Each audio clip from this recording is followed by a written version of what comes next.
శివాయ.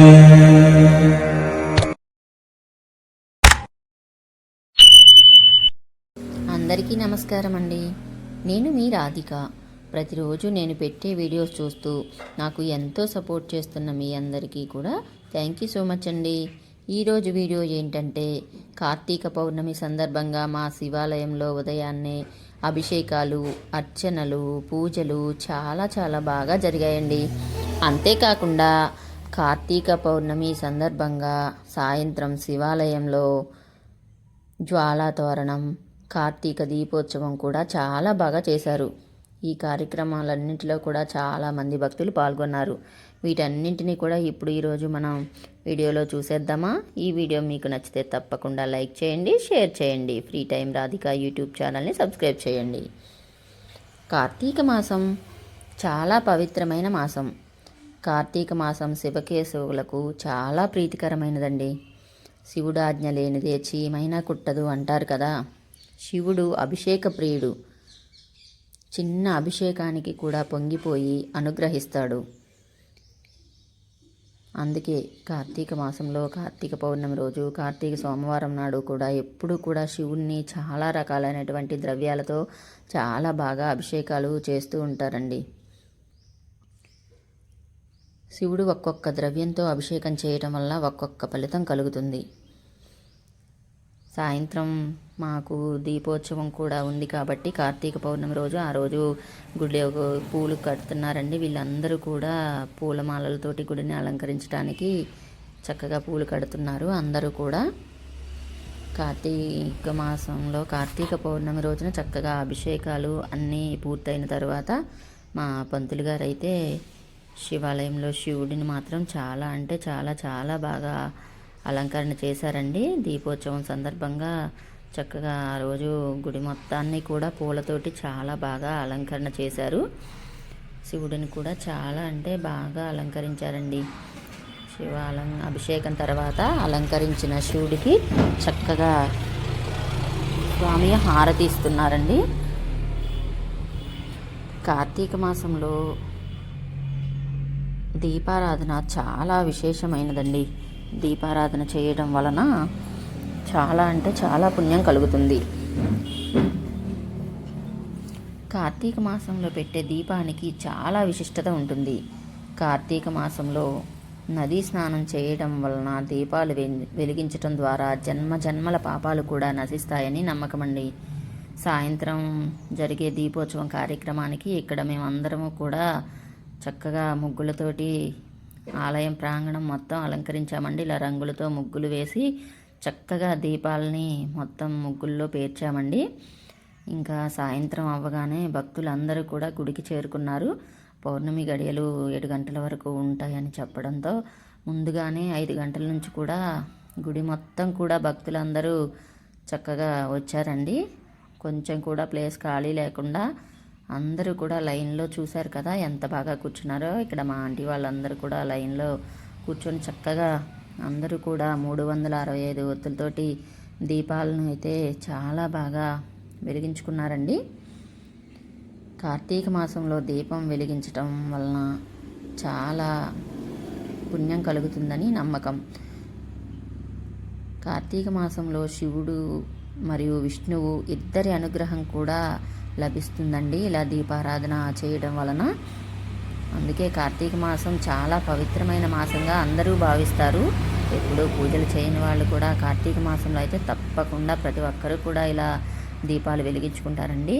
గుడి ముందు వెనక చుట్టూ మొత్తం కూడా అసలు ఎక్కడా ఖాళీ లేకుండా వచ్చిన భక్తులందరూ కూడా చక్కగా లైన్లో కూర్చొని పద్ధతిగా అందరూ చక్కటి దీపాలు అయితే వెలిగించుకున్నారండి. అసలు ప్లేస్ మొత్తం ఫుల్ అయిపోయింది.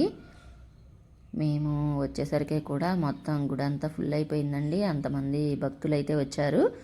చాలా చక్కగా అందరూ వరుసగా కూర్చొని దీపాలను అయితే వెలిగించుకుంటున్నారండి. ఇక్కడ దీపోత్సవానికి సంబంధించి శివలింగం అయితే తయారు చేసి పెట్టారండి. మా పంతులు గారు ఇక్కడ శివలింగాన్ని చక్కగా ప్రమిదలతోటి అంతా డెకరేషన్ చేసి పువ్వులతోటి చాలా బాగా చేసి రెడీగా పెట్టారండి. అందరూ దీపాలు వెలిగించుకున్న తర్వాత ఇలా ఇక్కడ కూడా వెలిగిస్తారండి దీపాలు. దీపోత్సవానికి సంబంధించిన అన్నీ కూడా రెడీ చేసి పెట్టామన్నమాట ముందే.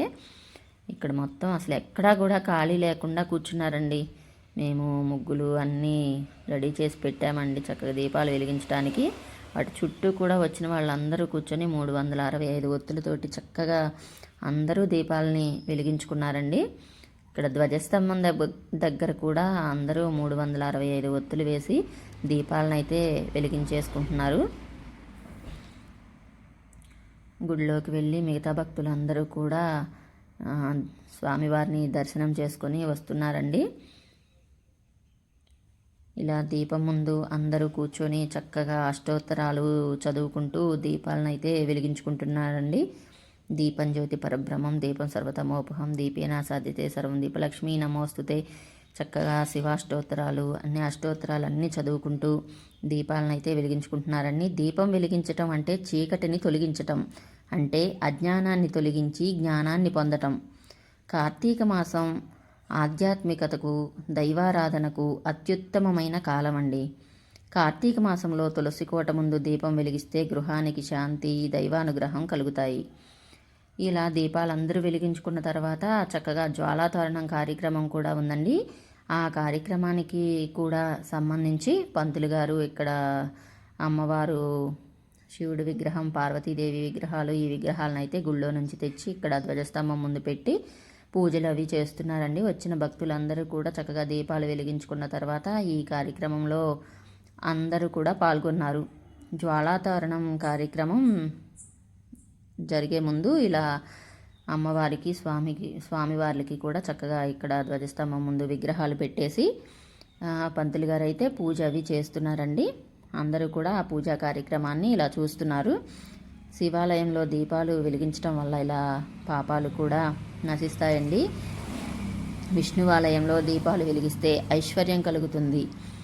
అలాగే జ్వాలాతోరణం కార్యక్రమం కూడా చాలా అంటే చాలా విశేషమైనదండి. కార్తీక మాసంలో కార్తీక పౌర్ణమి నాడు చేసే జ్వాలాతోరణం చాలా పవిత్రమైనదని చెప్తూ ఉంటారండి. ఇలా జ్వాలాతోరణానికి ముందు ఇలా ధ్వజస్తంభం ముందు ఇలా విగ్రహాల దగ్గర స్వామి అయితే ఇలా పూజ చేస్తున్నారు.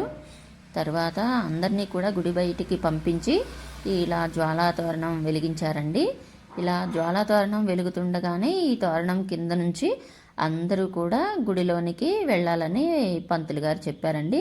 ఇలా జ్వాలాతోరణం వెలుగుతూ ఉండగా ఆ వెలుగు నుంచి ఆ తోరణం కిందుగా అందరూ చక్కగా స్వామివారి అమ్మవారి విగ్రహాలు పట్టుకొని గుడి లోపలికి అయితే చక్కగా వెళ్ళారండి. అందరూ కూడా ఓం నమః శివాయ, ఓం నమః శివాయ, ఓం నమః శివాయ, హరహర మహాదేవ శంభో శంకర, ఓం నమః శివాయ, ఓం నమః శివాయ అనే ఓం పంచాక్షరి మంత్రాన్ని అందరూ కూడా పఠిస్తూ చక్కగా అందరూ కూడా గుడి లోపలికి స్వామివార్లని తీసుకెళ్ళి మళ్ళీ ఆలయంలో పెట్టేశారండి. ఆ తర్వాత అందరూ కూడా మళ్ళీ గుళ్ళోకి వెళ్ళి స్వామివారిని దర్శనం చేసుకున్నారు. ఇక తర్వాత దీపోత్సవం కార్యక్రమం అయితే ప్రారంభమైపోయింది.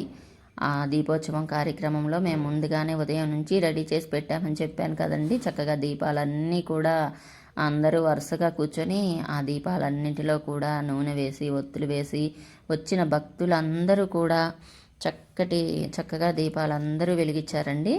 ఇలా శివలింగం ఆకారంలో పెట్టిన దీపాలను మరియు ఇంకా ముగ్గులతో డెకరేషన్ చేసిన దీపాలను కూడా చాలా అంటే చాలా బాగా వెలిగించారండి. అసలు ఇంకా ఫొటోస్ వీడియోస్ తీయటానికి కూడా ప్లేస్ లేదనమాట. ఆ లైటింగ్లో కూడా ఇంకా అసలు కనిపించడం లేదండి. అంతమంది జనం వచ్చారండి. చాలా ఫుల్ అయిపోయింది గుడి అయితే. ఎక్కడ నడవటానికి కూడా ప్లేస్ లేదనమాట. అందరూ నేనంటే నేను అనుకుంటూ దీపాలైతే ఇలా వెలిగించేస్తున్నారండి. చూశారు కదా, మా బ్యాచ్ మొత్తం ఇక్కడ కూర్చున్నారండి. మా ఫ్రెండ్స్ అంతా అందరూ కూడా చక్కగా ఇక్కడ దీపాల దగ్గర కూర్చొని వీడియోస్ ఫోటోలు అవి దిగారండి. ఇలా గుర్తుండిపోవడానికి అందరూ కూడా చక్కగా ఇలా నవ్వుతూ దీపాలు వెలిగించుకున్నారండి. ఈ కార్యక్రమం అంతా కూడా ఎంత బాగా జరిగినందుకు అందరూ చాలా హ్యాపీగా ఫీల్ అవుతున్నారు. అందరూ కూడా చక్కగా కూర్చొని ఫొటోస్ వీడియోలు దిగుతున్నారండి. ఇక్కడ లైటింగ్ రిఫ్లెక్ట్ పడటం వలన అందరి ఫేస్లు అయితే అంత క్లారిటీగా కనిపించట్లేదండి. దీపాల వెలుగుల్లో మెరిసిపోతున్నారు అందరూ కూడా. చాలా చాలా బాగా వెలుగుతున్నాయండి దీపాలు అయితే. చాలా అందంగా ఉన్నాయి. ఇలా శివాలయంలో దీపాలను వెలిగించటం వలన జన్మ జన్మల పాపాలు కూడా నశిస్తాయని నమ్మకం అండి. అందరూ కూడా చాలా సంతోషంగా, చాలా భక్తితో ఈ కార్యక్రమంలో అయితే పాల్గొన్నారండి. అందరూ ఓపికతో అందరూ కలిసి ఇలా చేయటం చాలా బాగుంది. శివాలయంలో ఇక్కడ చూశారు కదా, శివలింగం ఆకారంలో ఇలా దీపాలని ఎలా వెలిగించారో చాలా బాగా వెలుగుతున్నాయండి దీపాలు కూడా. ఇక్కడ మా పంతులు గారు అయితే శివలింగం ఆకారాన్ని చాలా చక్కగా ఏర్పాటు చేశారండి. వచ్చిన వాళ్ళందరూ కూడా చక్కగా దీపాలు వెలిగించుకున్నారు. ఇక్కడ ధ్వజస్తంభం చుట్టూ కూడా ముగ్గులు వేసి కలర్స్ తోటి చుట్టూ అయితే దీపాలు పెట్టామండి మేము. వచ్చిన వాళ్ళందరూ కూడా చక్కగా దీపాలు వెలిగించుకొని స్వామివారి దర్శనం చేసుకున్నారు. కార్తీక మాసం నాడు జ్వాలా తోరణాన్ని దర్శించుకొని పాపాలన్నీ తొలగిపోతాయండి. శివానుగ్రహం, విష్ణానుగ్రహం వలన మోక్షం కలుగుతుంది. ఇలా కార్తీక మాసంలో ఇలా శివాలయంలో దీపాలు వెలిగించడం చాలా చాలా బాగుంది. ఓం నమః శివాయ.